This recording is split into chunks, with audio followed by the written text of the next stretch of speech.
आपका है कब से, तो 17 नवंबर से आपका एग्जामिनेशन होगा, एंड ऑफ दिसंबर तक आपका चलेगा, यानी 31 दिसंबर तक। इसमें डेट नहीं दिया, हो सकता है ये 25, 26, 27, 28 तक का कंप्लीट हो जाए, क्योंकि इसमें फॉर्म की संख्या ज़्यादा है, तो इसलिए लगभग 1.5 महीना के आसपास लगेगा ये पूरा एग्जामिनेशन होने में। लगभग 45 दिन ये एग्जामिनेशन चलेगी, 3 शिफ्ट में चलेगा, 1.5 घंटे का एग्जामिनेशन होगा, 90 मिनट में आपको 100 क्वेश्चन करना होगा।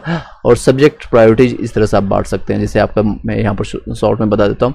100 नंबर का होता है, एक ही पेपर होगा, CBT 1 होगा, उसके बाद आपका फिजिकल एलिजिबिलिटी टेस्ट और उसका मेडिकल, उसका डॉक्यूमेंट वेरिफिकेशन, फिर आपको ज्वाइनिंग। और ग्रुप डी का पोस्ट है, बढ़िया पोस्ट है, जो कि 10th लेवल का पोस्ट है। 10th लेवल में इतना अच्छा जॉब, सेंट्रल लेवल का job, that's a good things. अगर आप एलिजिबल हैं, आप लोगों ने फॉर्म भरा है, तो आप इसके लिए जोर शोर से तैयारी कर दीजिए। 45 दिन काफ़ी है इसके लिए। जो उन लोगों का बेसिक अच्छा है, 10th तक अगर आपने अच्छा से तैयारी किया है, यानी पढ़ाई किया है, अगर आप बिहार या फिर यूपी या फिर CBSE कहीं से भी तैयारी किया है आपने, तो ये प्राइमरी लेवल पर जो 17-18 साल के बच्चे हैं, छोटे लेवल का, उनके लिए बेहतर है ये पोस्ट है। जिसमें आपको मैथ्स का आपको लगभग मैथ्स का, रीजनिंग का दोनों मिलाकर के 55 नंबर आएगा, 55-75, 30 रीजनिंग और आपका 30 इसका मैथ्स का रहेगा, 20-25 के आसपास इंग्लिश, सॉरी GS का है, इंग्लिश में कोई भी इसका रोल नहीं है, और 25 आपका करंट अफेयर GK GS इसको कहते हैं। टोटल मिलाकर आपका 100 में अगर आप 90 का टारगेट लेकर चलते हैं किसी भी जोन से, तो आपका सिलेक्शन से कोई नहीं रोकने वाला, इन द सेंस कि बहुत अच्छा रहेगा। और इसमें सिर्फ एक ही एग्जामिनेशन है, कहीं भी कोई भी धांधली होने की चांसेस नहीं है। As per the latest update, हो सकता है कुछ अंदर इंटरनली चल जाए, लेकिन अभी तक कोई ऐसा देखने को नहीं मिला है। सेंट्रल लेवल का गवर्नमेंट जॉब है, CBT बेस्ड पर होगा, यानी कंप्यूटर बेस्ड पर। तो आप लोग तैयारी कीजिए, टेस्ट डेली आप मॉक टेस्ट एक लगाइए, एक आप ये कर सकते हैं। मैथ रीजनिंग ज़्यादा अच्छा कीजिए, उसमें क्वेश्चन आपका अगर सही हो जाता है तो सही है, मतलब कि वो नंबर नहीं करते। GK GS में थोड़ा आपको डाउट भी रहता है कि 45 में कितना नंबर आ सके, तो इसमें थोड़ा डाउट होता है। फिर 55 नंबर का आपका मैथ रीजनिंग है, तो इसमें कोशिश कीजिए, ट्राई कीजिए एटलीस्ट 45 नंबर यहाँ से आपको बन जाए, प्लस आपका अगर एवरेज मार्किंग अगर आपका होता है, तो अगर आपका स्ट्रॉन्ग पॉइंट है मैथ रीजनिंग, तो आप 50 प्लस आप ले आएंगे बच्चे आराम से। 50-55 आपका 50 51 यहाँ उठा लेंगे। और यहाँ पर 35 भी आप अगर आप लेके आते हैं, 35 प्लस GK GS अगर आप मेहनत करते हैं तो अब बन सकता है। तो 30 यहाँ पर 35, ऑलमोस्ट 85 के आसपास बनेगा। 85 रो मार्क्स ही मैं बता रहा हूँ, रो मार्क्स आपका आफ्टर नॉर्मलाइजेशन ये 90 प्लस चला जाएगा, 90 प्लस चला जाएगा। 5 से 6 नंबर आपका जनरली नंबर बढ़ता है। चलिए सीधे टॉपिक पर चलते हैं। मैं आपको पॉलिटी क्लासेज ले रहा था, और जो कि इसमें भी हेल्पफुल रहेगा, ग्रुप डी में भी। ये आपका GK GS में आपको 20 नंबर का क्वेश्चन यहीं से आपको पूरे साइंस का पोर्शन कवर हो जाएगा, तो उसमें भी 45 नंबर हम आपका यहीं पर कवर हो जाएगा। बाकी का आप क्वेश्चन के लिए मैथ रीजनिंग का जो ऑलरेडी प्रीवियस ईयर मैंने क्लासेज लिया है, तो उसको आप जाकर के देख सकते हैं प्ले लिस्ट 71 वाले, या फिर आपका TRE वाले, इसको एक रिवाइज कर सकते हैं। इसको रिवीजन पर्पज से मैंने कई बार मल्टीपल टाइम बताया है। घटना चक्र मैंने कंप्लीट करवाया है, SCRT NCRT बुक कंप्लीट करवाया, तो उसको जाकर के आप देख सकते हैं। बाकी चलिए सीधे टॉपिक पर चलते हैं। 72वां अनुच्छेद आपको 72 में क्या मेंशन किया गया, तो अनुच्छेद 72 आपका जो है मेंशन किया गया, क्षमा आदि की कुछ मामलों में दंडादेश की निलंबन करना है, यानी परिहार या लघुकरण की राष्ट्रपति की शक्ति है। आपने कई बार सुना होगा कि राष्ट्रपति जो 15 अगस्त के समय या 26 जनवरी के समय में कई लोगों को जो है क्षमा कर देते हैं, यानी कि जो अगर 5 साल की सजा 3 साल में छोड़ देते, जैसे संजय दत्त का केस आपने सुना होगा। तो यही पर आपका क्षमा या मृत्युदंड तक के जो है आजीवन कारावास में उसको कंप्लीट कर सकते हैं, यानी चेंज कर सकते हैं। वो शक्ति किस में है, तो राष्ट्रपति के पास है। वो शक्ति किस अनुच्छेद के तहत मिलता है, तो 72 के तहत आपका 72वां आपका अनुच्छेद में मिलता है। नेक्स्ट है 73, ये आपका संघ की कार्यपालिका शक्ति का विस्तार मिलता है। इसमें संघ की कार्यपालिका यानी केंद्र की जो है आपका कार्यपालिका शक्ति किसमें है, 73 में। नेक्स्ट है 127, 1, 2, 3 याद रखिएगा। संसद के विश्रांति काल में अध्यादेश जारी प्रख्याति करने की राष्ट्रपति की शक्ति है। केंद्रीय मंत्रिमंडल की सिफारिश पर भारत के राष्ट्रपति द्वारा प्रख्याति यानी प्रख्यापित आपको जो है किया जाता है, जिसका संसद के अधिनियम के समान प्रावधान होगा। भारत का राष्ट्रपति संसद का अभिन्न अंग है, वह भारत का प्रथम नागरिक होता है। जब भी जनगणना या कोई भी चीज़ स्टार्ट होती है तो प्रथम नागरिक आपका भारत के राष्ट्रपति से स्टार्ट होता है, जो कि अभी वर्तमान में मुर्मू जी है। नेक्स्ट है वो प्रथम जो है आपका आदिवासी महिला है, अद्वितीय आपका जो है राष्ट्रपति महिला वो है। पहली महिला राष्ट्रपति कौन है, आप लोग कमेंट बॉक्स में बताइएगा। जो लोग अभी कंटिन्यू देख रहे हैं, एक बार लाइक करके शेयर कर दीजिएगा वीडियो को। राष्ट्रपति तीनों सेनाओं का सर्वोच्च सेनापति होता है। राष्ट्रपति राष्ट्रीय भारतीय संघ का कार्यपालिका का औपचारिक प्रधान है। राष्ट्रपति प्रथम देश का मुखिया होता है और या प्रधान होता है। देश के सभी कार्य राष्ट्रपति के नाम से किए जाते हैं। वह देश के संवैधानिक अध्यक्ष होते हैं। राष्ट्रपति देश का राज्य प्रमुख होता है। क्या होता है, राज प्रमुख होता है। संवैधानिक प्रमुख यानी कि ड्यू जुरे या नाम मात्र का मुखिया कार्य आपका जो है नाम मात्र का कार्यिक प्रमुख होता है। देश का प्रथम नागरिक है वह देश के एकता अखंडता का प्रतीक है। संविधान के अनुच्छेद 52 में यह कहा गया है। अनुच्छेद आपका 52 में किसमें वर्णन किया गया था? आपका 52 में वर्णन किया गया, आपका 52 में वर्णन किया गया। चलिए नेक्स्ट 53 में ये भारत का एक राष्ट्रपति होगा। किसमें कहा गया? तो भारत का एक राष्ट्रपति होगा। और कहाँ से लिया गया आप लोग कमेंट बॉक्स में बताइएगा। अनुच्छेद 53 के अनुसार संघ की समस्त कार्यपालिका शक्तियाँ राष्ट्रपति में निहित होगी, जिसका प्रयोग वह स्वयं एवं या अपने अधीनस्थ के माध्यम से करेगा। व्यवहार में उसे मंत्रिपरिषद की सलाह मानने को बाध्य किया जाएगा। और राष्ट्रपति का निर्वाचन आपका 54 में दिया गया। किसमें दिया है? 54 में। राष्ट्रपति का निर्वाचन अप्रत्यक्ष रूप से निर्वाचन मंडल द्वारा किया जाता है। निर्वाचन मंडल में लोकसभा, राज्यसभा, राज्यों के विधानसभा के निर्वाचित सदस्य शामिल होते हैं। राष्ट्रपति के निर्वाचक मंडल में 50 प्रस्तावक होते हैं और आपका 50 अनुमोदक होते हैं। किसमें? 50 प्रस्तावक और 50 अनुमोदक होते हैं। 15,000 रुपये जमानत राशि निर्धारित की गई है, जिस आपका राष्ट्रपति आपका रिजर्व बैंक में जमा करता है। निर्वाचन विधि आपका है, निर्वाचन की विधि आपका अनुच्छेद आपका 55 में है। राष्ट्रपति का निर्वाचन अप्रत्यक्ष रूप से अनुपातिक प्रतिनिधित्व पद्धति के अनुसार एक अलग संक्रमणीय मत प्रणाली द्वारा गुप्त मतदान से होता है।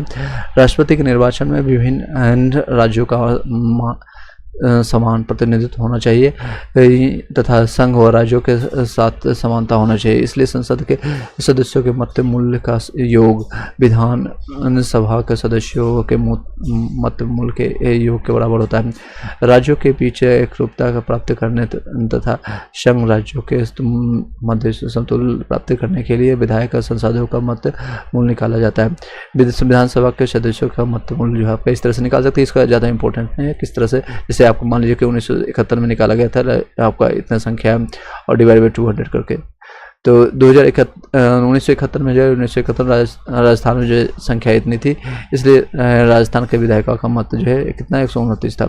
84वें संविधान संशोधन का अधिनियम जो है 2001 के द्वारा प्रावधान किया गया था। राष्ट्रपति के निर्वाचन में 1971 की जनसंख्या 2026 तक जो है नियुक्त किया जाएगा। अभी देख सकते हैं 2026 तक जो है सेम चीज़ है, जितना MP चाहे राजस्थान में हो, दिल्ली में हो, बिहार में हो, ये समान तरफ से बांटा जाता है। तो इसमें कितना फॉर्मूला एक बार याद रखिएगा, एक विधायक का मत मूल्य कितना होगा, एक विधायक का। तो राज्य की जनसंख्या मान लीजिए 2071 के अनुसार डिवाइडेड बाय राज्य से निर्वाचित होने वाले विधायक इनटू 1/1000 से निकाल सकते हैं। मान लीजिए राजस्थान के एक विधायक का मत है टोटल 2,57,57 आपका 57,65,000 और 806 लोग हैं, और उससे डिवाइडेड बाय उसमें कितने विधायकों की संख्या राजस्थान में, तो 200 इसके निकाल लेंगे तो यहाँ से निकल जाएगा। चलिए नेक्स्ट है, इसलिए वहाँ पर विधायकों की संख्या कितने हैं? 129 है। और इसी तरह से 243 है आपका बिहार में जनसंख्या ज़्यादा है, और यूपी में और भी ज़्यादा है, और सबसे ज़्यादा कहाँ पर है? तो यूपी में है विधायकों की संख्या। चलिए नेक्स्ट, सांसद के मत का मूल्य। सांसद के मत क्या है? सभी राज्यों के विधायकों के मत मूल्य का योग डिवाइडेड बाय संसद के निर्वाचित सदस्यों का मूल्य है, जिसे आप ये दे सकते हैं डिवाइडेड 770 यानी कि 708 या के आसपास आता है। राज्यसभा में निर्वाचित सदस्य 233, लोकसभा में निर्वाचित सदस्य 543, दोनों सदनों के निर्वाचित सदस्यों का आपका है 776। सांसदों के मतों का मूल्य है यानी 776 × 708 यहाँ से निकाल लेंगे 5,49,408। 16वें राष्ट्रपति जो है आपका 2022 में द्रौपदी मुर्मू को 6,76,803 वोट यानी 64.03% मिले हैं, जबकि विपक्ष में यशवंत सिन्हा को जो है कितना मिला था? यशवंत सिन्हा इनके विपक्ष में थे, वो आपका 3,80,177 यानी 35.97% इनको वोट प्राप्त हुआ था। नेक्स्ट है निर्धारित कोटा क्या है इसमें, जिसको आरक्षण कर सकते हैं। तो चूंकि राष्ट्रपति का निर्वाचन अनुपातिक प्रतिनिधित्व के द्वारा एकल संक्रमणीय पद्धति से गुप्त मतदान द्वारा होता है, इसलिए राष्ट्रपति के चुनाव में निर्वाचित होने के लिए उम्मीदवार को वोट का निश्चयी भाग प्राप्त करने के लिए कोटा कहते हैं। कोटा इक्वल टू कुल वैध डिवाइडेड निर्वाचित होने वाले पद की संख्या +1 प्लस आपका 1 होना चाहिए। कुल मत वैध आपका जो है वैध मत divided by 1 + 1 plus divided by 2 + 1 कर सकते हैं।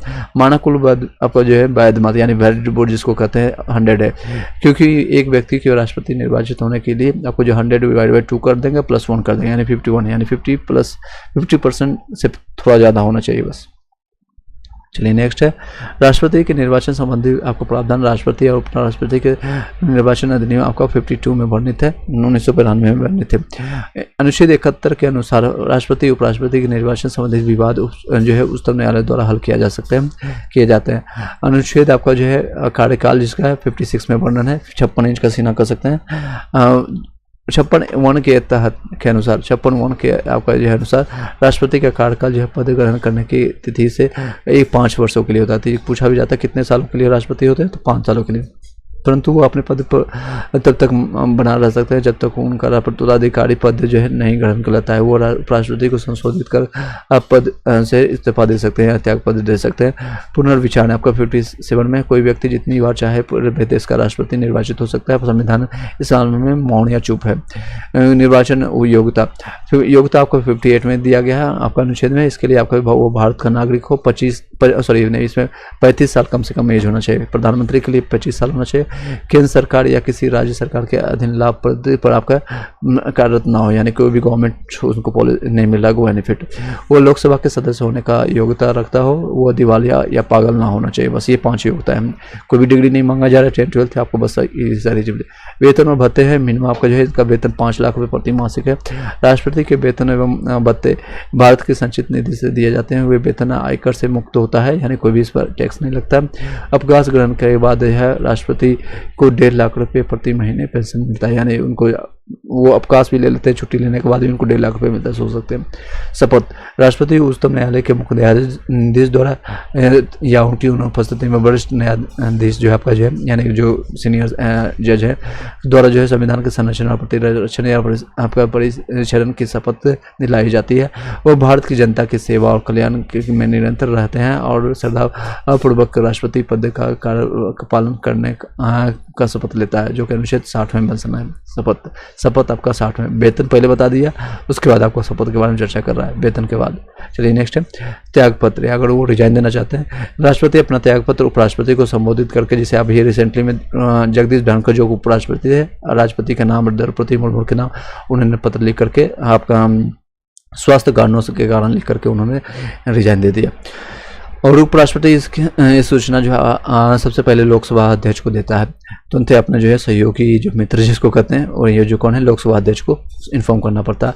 महाभियोग प्रक्रिया जो है, अगर महाभियोग कोई घोटाला होता है, कुछ भी प्रक्रिया जिसके तहत आपको राष्ट्रपति को हटाने का है, तो 61 के तहत आप उनको हटा सकते हैं। संविधान का अतिक्रमण करने पर राष्ट्रपति को 61 में यानी अनुच्छेद 61 में वर्णित है आपका महाभियोग प्रक्रिया द्वारा पद से हटाया जा सकता है। महाभियोग प्रक्रिया संसद द्वारा चलाई जाने वाली एक अर्ध न्यायिक प्रक्रिया है। यह प्रक्रिया संसद के किसी भी सदन में शुरू की जा सकती है, अर्थात लोकसभा से भी और राज्यसभा से भी। आरोप का प्रस्ताव यानी प्रोपोजल संकल्प यानी रेजोल्यूशन के रूप में होनी चाहिए। प्रक्रिया शुरू होने के 14 दिन पूर्व राष्ट्रपति को लिखित सूचना दी जानी चाहिए। सुनवाई यानी कि मौखिक रूप से नहीं बल्कि लिखित होना चाहिए, याद रखिएगा। सुनवाई में राष्ट्रपति स्वयं उपस्थित हो सकता है या अथवा प्रतिनिधित्व भी भेज सकता है। संविधान के अतिक्रमण का प्रस्ताव जो है 1/4 सदस्यों द्वारा रखा जा सकता है, यानी 25% जरूरी है। हस्ताक्षरित उसमें सिग्नेचर किया होना चाहिए, फिर इसकी जांच की जा सकती है और जिस जांच में लगाए गए दोष सही पाए गए और यदि पहला सदन इस प्रस्ताव को 2/3 बहुमत से पारित कर देता है तो उसे दूसरे सदन में भेज दिया जाता है। दूसरा सदन भी लगाए गए दोष को सही कर पाया जाता है, 2/3 बहुमत से पारित प्रस्ताव पारित कर देता है तो राष्ट्रपति का प्रस्ताव जो है पारित करने की तिथि से पद से हटाना पड़ता है। अभी तक किसी भी राष्ट्रपति पर महाभियोग नहीं लगाया गया। भारत में अभी तक जितना भी आज़ादी के समय से अभी तक में कोई भी राष्ट्रपति महाभियोग नहीं लगा। पद रिक्त होने पर जो है जब राष्ट्रपति पद पर नहीं होते हैं तो उनके सभी कार्यों को उपराष्ट्रपति देखता है। यदि दोनों ही पद नहीं हो तो उच्चतम न्यायालय का मुख्य न्यायाधीश कार्यवाहक राष्ट्रपति के रूप में कार्य करता है। कौन करता है? उच्चतम न्यायालय के जो है। ऐसा केवल एक बार हुआ है जो कि 20 जुलाई जो आपको 1969 से आपका 24 अगस्त 1969 तक कार्यवाहक पर राष्ट्रपति के रूप में न्यायमूर्ति एम जो है हिदायतुल्लाह रह चुके हैं। एम कौन है? न्यायमूर्ति आपका एम हिदायतुल्लाह रह चुके हैं एम जब हिदायतुल्लाह कार्यवाहक राष्ट्रपति बने तो उन्हें सर्वोच्च न्यायालय के वरिष्ठ न्यायाधीश JC शाह ने शपथ ले रहे थे। किसने दिया था शपथ? JC शाह ने। निर्वाचक संबंधित विवाद जो आपका अनुच्छेद आपका 71 राष्ट्रपति के निर्वाचन संबंधित विवादों पर केवल राष्ट्र उच्चतम न्यायालय द्वारा ही हल किया जा सकता है। तो इसके क्रम क्या क्या है इसके बारे में चर्चा करेंगे। अगर यहाँ तक किसी को डाउट है तो बताइएगा। राष्ट्रपति का अभी तक का ये टॉपिक आपका कंप्लीट होने वाला है पॉलिटी का। आप लोग यहाँ तक किसी को डाउट है तो बताइएगा। ये किताबें बहुत अच्छी है, कुछ गलतियाँ हैं इसमें नो डाउट, बट इसको आप कंप्लीट कीजिए। एक बार शुरू से आप लास्ट तक एक बार देख लेते हैं या सुन लेते हैं, पढ़ लेते हैं, खुद से भी पढ़ने की कोशिश कीजिए। PDF आपको टेलीग्राम ग्रुप में मिल जाएगा, वहाँ से आप ज्वाइन कर सकते हैं।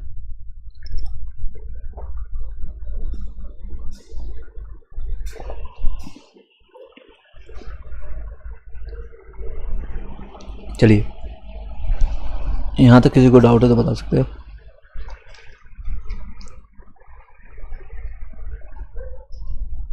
एक मिनट का प्रोग्राम लेते हैं, उसके बाद में कंटिन्यू करते हैं।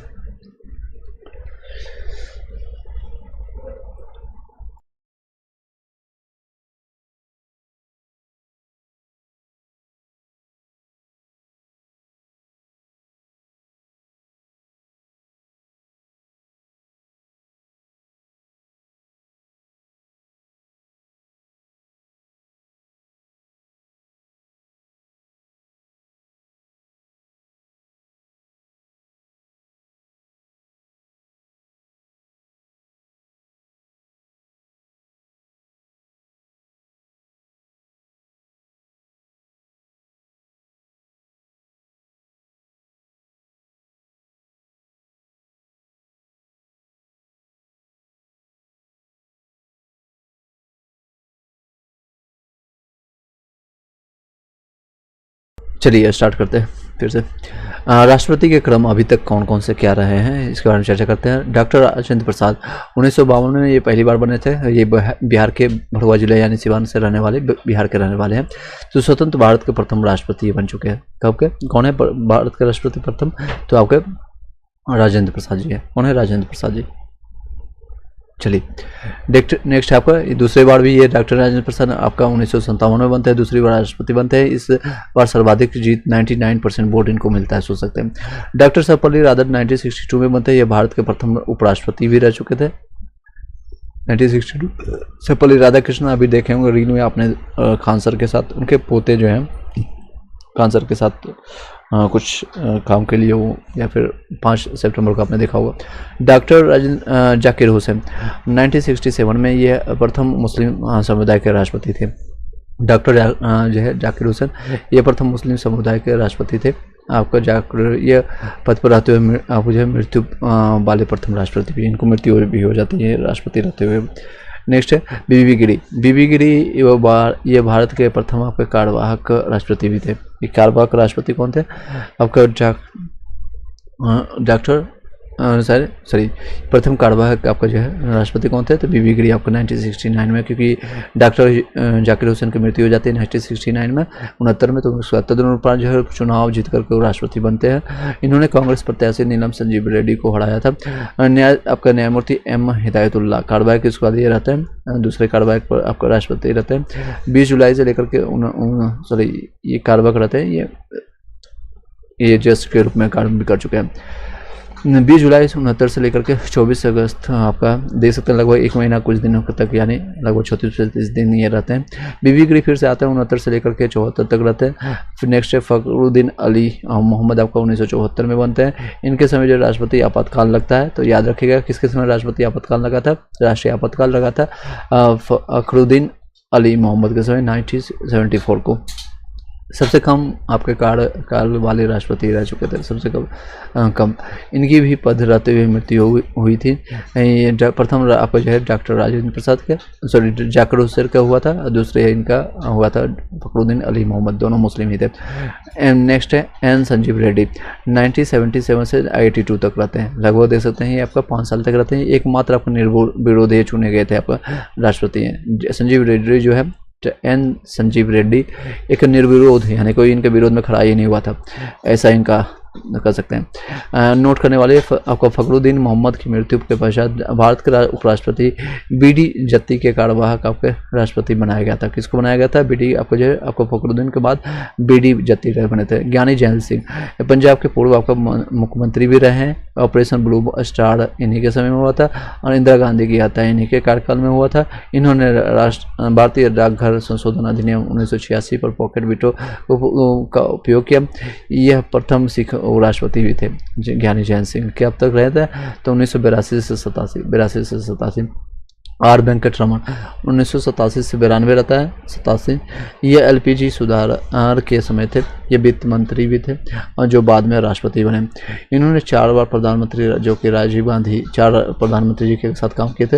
Rajiv Gandhi, V Singh, Chandrashekhar, P V. नरसिम्हा राव के साथ कार्य किया है क्योंकि उसमें लगातार चेंज हो रही थी प्रधानमंत्री। शंकर दयाल शर्मा 1992 से 97 ये पहले उपराष्ट्रपति भी रह चुके थे। शंकर दयाल शर्मा जी। के आर नारायण 1997 से 2002 तक रहते हैं। ये प्रथम दलित राष्ट्रपति बनते हैं। कौन है? तो के आर नारायण। पूर्व IFS भी रहते हैं, इंडियन फॉरेस्ट सर्विस जिसको कहते हैं। APJ अब्दुल कलाम 2002 से 2007 रहते हैं। इनको देखे भी होंगे आप लोगों ने बचपन में। ये प्रथम वैज्ञानिक थे जो राष्ट्रपति बने।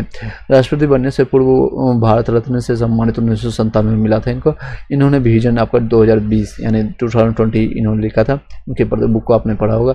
प्रतिभा पाटिल जो कि प्रथम महिला राष्ट्रपति रह चुकी है, 2007 से 2012 तक रहती है। इन्होंने भैरव सिंह शेखावत को हराया था। राजस्थान की प्रथम महिला आपका गवर्नर भी बनी थी। नेक्स्ट है प्रणब मुखर्जी। ये पहले वित्त मंत्री भी रहे थे। उन 2012 से 2017 तक रहते हैं। रामनाथ कोविंद 2017 से 2022 तक रहते हैं। ये भारत के दूसरे दलित आपका राष्ट्रपति रहते हैं। नेक्स्ट है आपका द्रौपदी मुर्मू 2022 से वर्तमान अभी तक ये है। ये 16वें राष्ट्रपति हैं। व्यक्तिगत रूप से ये 17वें राष्ट्रपति है क्योंकि राजेंद्र प्रसाद 2 बार बन चुके थे, इसलिए एक बार उनको काउंट नहीं किया जाता है। टोटल ये 16वें राष्ट्रपति है। व्यक्तिगत रूप से 15वें। यह प्रथम आदिवासी महिला और राष्ट्रपति, दूसरी महिला ये राष्ट्रपति रहती है। जन्म इनका बैदाबासी गाँव जो है मयूरभंज आपका उड़ीसा से आती है। ये आज़ादी के बाद जन्म लेने वाली पहली राष्ट्रपति, यानी कि इनका आज़ादी जो है 1947 के बाद हुआ है।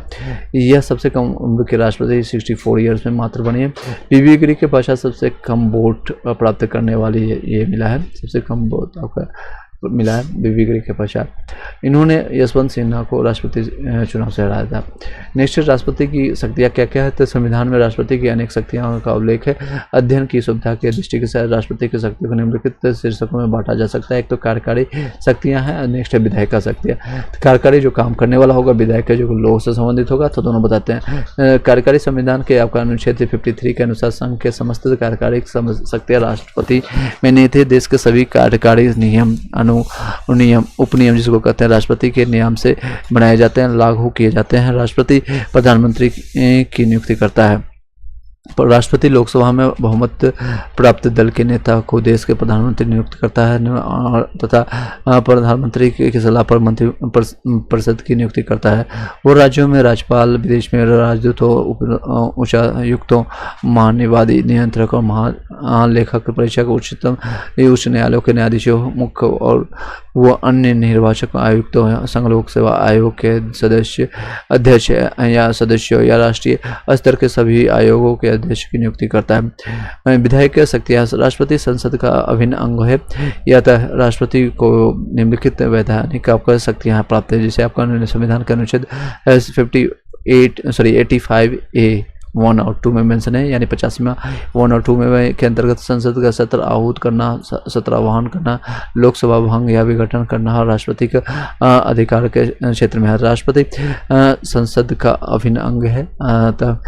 संसद द्वारा पारित कोई भी विधेयक तब तक कानून नहीं बन सकता है जब तक उस पर राष्ट्रपति के हस्ताक्षर नहीं होता है। जब तक कभी संसद का सत्र नहीं चल रहा है और किसी सार्वजनिक महत्वपूर्ण विषय पर कानून बनाने की आवश्यकता होती है तो अनुच्छेद आपका 1, 2, 3 के द्वारा राष्ट्रपति अध्यादेश जारी करने के कानून बना सकता है। यह सदस्य देश का वही बल और प्रभाव होता है जिसे संसद द्वारा बनाए गए कानून पर होता है, जिसका संसद का सत्र शुरू होने के 6 सप्ताह में अनुमोदन किया जाना जरूरी है, अन्यथा यह अध्यादेश स्वतः ही रद्द हो जाएगा।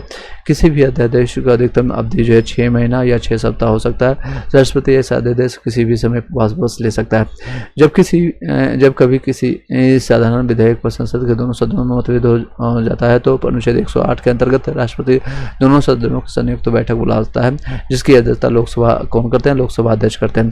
अनुच्छेद 108 में वर्णित है के अनुसार जो है राष्ट्रपति की निम्नलिखित शक्तियों में दोनों में जिसे संयुक्त आपके बैठक बुला सकते हैं। यदि दूसरा सदन विधेयक को अस्वीकार कर देता है तो दूसरे सदन द्वारा विधेयक में किए गए संशोधन पर दोनों सदन आपको जो है असहमत हो। दूसरे सदन द्वारा विधेयक पर कार्यवाही किए बिना 6 माह से अधिक का समय बीत चुका हो तो इस प्रकार से उपयुक्त उत्पन्न जो है प्रतिरोध को दूर करने के लिए राष्ट्रपति संसद के दोनों सदनों की संयुक्त बैठक आहूत यानी बुलाना जिसको आहूत मतलब बुलाना करता है, बुलाना पड़ता है। प्रत्येक नवनिर्वाचित लोकसभा के बाद होने वाले प्रथम सत्र को और प्रत्येक वर्ष के प्रथम सत्र को और दोनों सदनों के संयुक्त बैठक को राष्ट्रपति संबोधित करता है। अनुच्छेद 83(2) के अनुसार राष्ट्रपति लोकसभा का कार्यकाल आपातकाल के दौरान 1 वर्ष तक बढ़ा सकता है। अनुच्छेद 85 के अंतर्गत राष्ट्रपति संसद के सत्र को आहूत यानी बुलाना कर सकता है और सत्रावहन भी कर सकता है। अनुच्छेद 86 के द्वारा राष्ट्रपति को संसद के दोनों सदनों में राष्ट्रपति के अभिभाषण देने और संदेश भेजने का अधिकार है। अनुच्छेद 87 के अनुसार राष्ट्रपति का विशेष अभिभाषण 2 बार हो सकता है। विधेयकों पर राष्ट्रपति की अनुमति। धन विधेयक और राष्ट्रपति के संचित निधि से व्यय संबंधित विधेयक लोकसभा में पेश करने से पूर्व राष्ट्रपति की अनुमति लेना जरूरी है। नए राज्यों के निर्माण, राज्य के नाम, सीमा क्षेत्र आदि के परिवर्तन संबंधित विधेयक में राष्ट्रपति को पूर्व अनुमति लेना जरूरी है।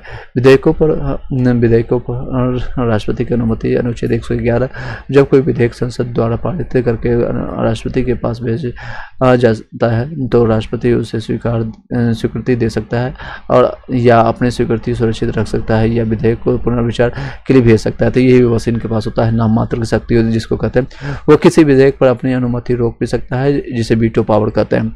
राष्ट्रपति को वीटो शक्तियाँ जो है 4 प्रकार की होती है। एक तो अत्याधुनिक वीटो जिसको कहते हैं राष्ट्रपति द्वारा अनुमति रोकने पर कानून ना बनना। किसी विशेष निजी विधेयक पर विशेषित आपका वीटो। राष्ट्रपति के वीटो को संसद के विशेष अनुमति द्वारा बहुमत द्वारा आरोपण करना, ऐसा अमेरिका में होता है। निलंबनकारी वीटो किसको कहते हैं? राष्ट्रपति के वीटो के संसद के साधारण बहुमत द्वारा अध्यारोपण करना। यह ऐसे विषयों पर लागू होता है जब राष्ट्रपति विधेयक को संसद के पास पुनर्विचार हेतु भेजता है। जेबी वीटो जिसको कहते हैं पॉकेट वीटो, जब राष्ट्रपति विधेयक पर कोई निर्णय नहीं लेता है यानी कोई पॉकेट ही खाली है तो अर्थात यह राष्ट्रपति जो है विधेयक पर ना तो अनुमति देता है ना ही रोकने की आपका घोषणा करता है, बल्कि विधेयक अनिश्चित काल के लिए बिना विचार किए हुए राष्ट्रपति के पास विचाराधीन रहता है। ऐसे 1986 में राष्ट्रपति ज्ञानी जैन सिंह के द्वारा भारतीय डाकघर संशोधन विधेयक पर जो है वीटो का उपयोग किया गया था, जिसको कहते हैं पॉकेट वीटो का उपयोग किया गया था। नेक्स्ट है विधीय शक्तियाँ। ये राष्ट्रपति काफ़ी इंपॉर्टेंट है, इससे संबंधित क्वेश्चन आता है। आप लोगों को कोई डाउट है, कोई क्वेश्चन है तो अभी तक आप बता सकते हैं, फिर आपका उपराष्ट्रपति का हम नेक्स्ट चर्चा करेंगे। विधेय शक्तियाँ क्या होता है? कोई धन विधेयक राष्ट्रपति के पूर्व स्वीकृति के बिना लोकसभा में पेश नहीं किया जा सकता है। धन विधेयक जिसे आपका 110 आपका आर्टिकल में है, 110वें अनुच्छेद में राष्ट्र की आकस्मिक निधि का पर राष्ट्रपति का पूर्ण नियंत्रण होता है, यानी कि आकस्मिक निधि पर वो कुछ होता है आकस्मिक निधि, वो केंद्र सरकार को विशेष परिस्थितियों में फंड जारी कर सकता है। संविधान के अनुच्छेद 112 के अनुसार राष्ट्रपति वार्षिक वित्तीय विवरण बजट वित्त मंत्री के माध्यम से लोकसभा में प्रस्तुत करता है। राष्ट्रपति प्रति वर्ष लेखा परीक्षक की रिपोर्ट या वित्त आयोग की सिफारिश संसद में पेश करता है। संविधान के अनुच्छेद 280 के अंतर्गत वित्त संबंधी मामलों में परामर्श के लिए राष्ट्रपति 5 वर्ष के लिए वित्त आयोग की नियुक्ति करता है। सैन्य शक्तियाँ राष्ट्रपति तीनों सेनाओं आपका जो है आपका 53A में का सर्वोच्च सेनापति होता है, जैसे आर्मी, नेवी या फिर आपका एयरफोर्स हो, तीनों सेवा के सेनापति होता है। वो थल सेना, जल सेना, वायुसेना के प्रमुख आपका की नियुक्ति करता है।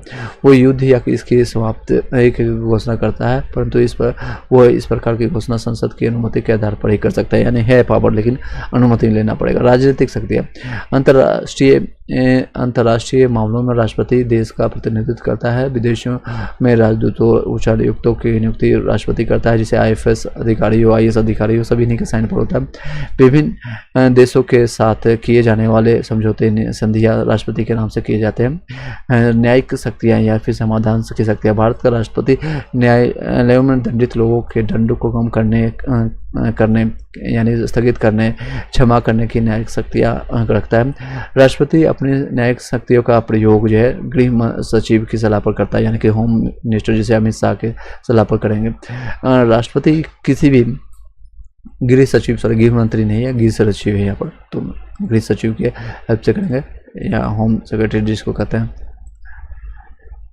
राष्ट्रपति को किसी दंड को कम करने या क्षमा करने का अधिकार अनुच्छेद किसमें माना है? तो 72 में। दंड करना या क्षमा करने की शक्ति जो है अनुच्छेद 72 में। अनुच्छेद आपको 72 के अंतर्गत राष्ट्रपति क्षमा करने के मामले में निम्नलिखित बातों पर शामिल कर सकता है। क्षमा करना यानी पार्डन जिसको कहते हैं, या तो इसको प्रतिलंबन या प्रतिविलंबन कर सकते हैं, विराम कर सकते हैं, या फिर परिहार कर सकते हैं, रिमिशंस जिसको कहते हैं, या लघुकरण कर सकते हैं, यानी इसको कम कर सकते हैं। आपातकालीन शक्तियाँ ये है, संविधान का भाग आपका 18 में अनुच्छेद जो कि 352 से 360 के अंतर्गत राष्ट्रपति के आपातकालीन शक्तियों का उल्लेख मिलता है। तो आपका क्या क्या है देख सकते हैं। राष्ट्रीय आपातकाल अगर हो तो 352 लगता है। राष्ट्रपति शासन अगर किसी राज्य में लगना हो तो 356 लगता है। वित्तीय आपातकाल जो कि अभी वर्तमान में अभी तक इंडिया में नहीं लगा है 360 है। By the code of grace financial crisis India में नहीं हुआ अभी तक, जो कि अच्छी बात है। तो राष्ट्रीय आपातकाल लग चुका है एक बार, और राष्ट्रपति शासन तो कई बार कई राज्यों में लग चुका है, तो इसको आप देख सकते हैं।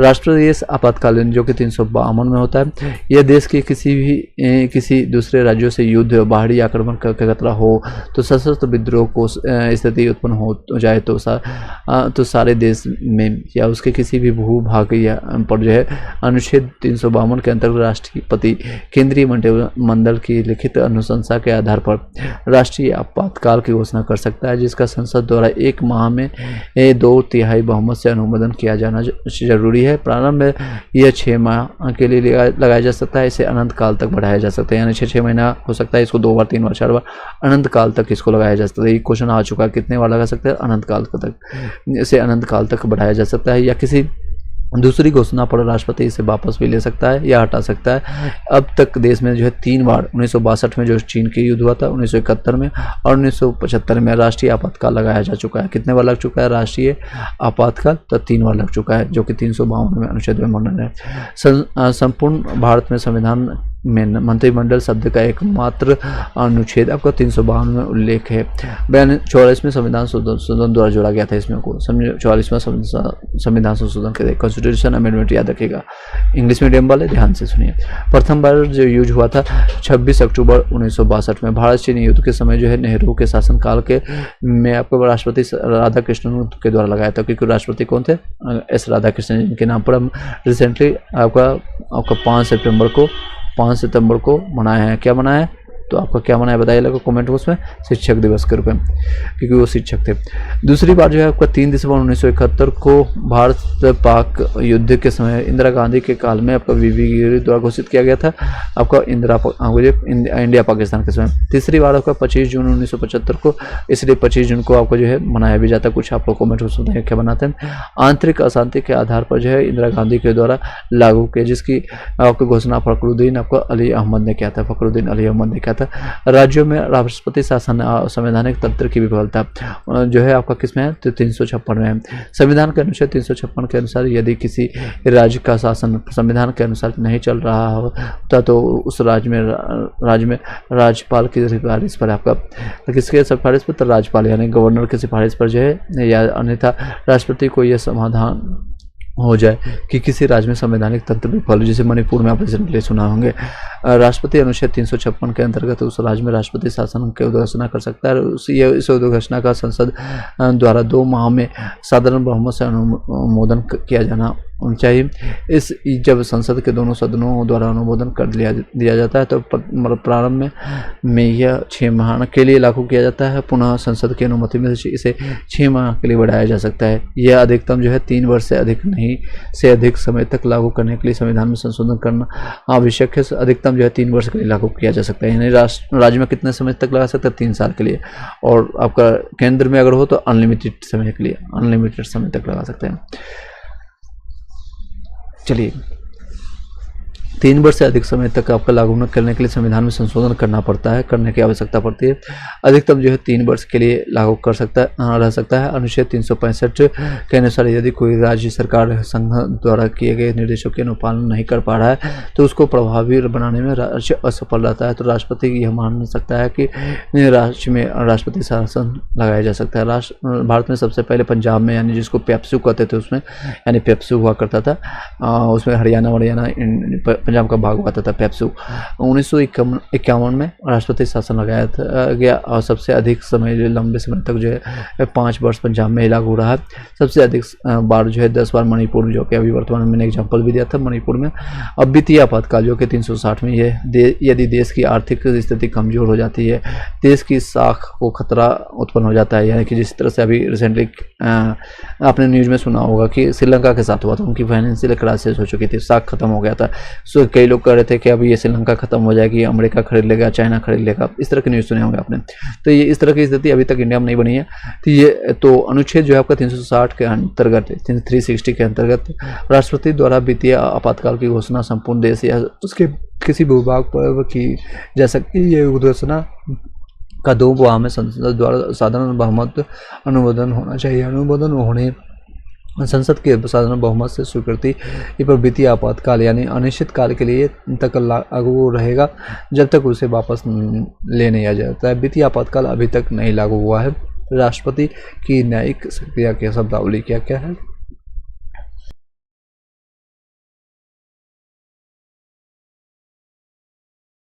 चलिए आगे कंटिन्यू करते हैं। राष्ट्रपति की न्यायिक शक्तियां की शब्दावली, जैसे आपको क्षमा, जिसको पार्डन कहते हैं, इसका तात्पर्य होता है, इसका मतलब होता है दोषसिद्ध व्यक्ति के दंड को पूर्ण रूप से क्षमा करना।